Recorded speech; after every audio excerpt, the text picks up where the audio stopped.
o agronegócio, sabe, que é fascista e direitista. O agronegócio nunca votou em mim. Nunca votou em 2002, nunca votou em 2006, nunca votou em 2010, eu não estou preocupado com isso.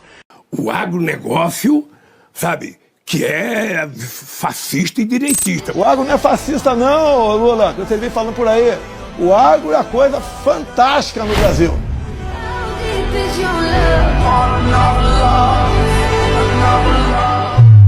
Quem que está em casa, por acaso, sabe o nome do ministro da Educação?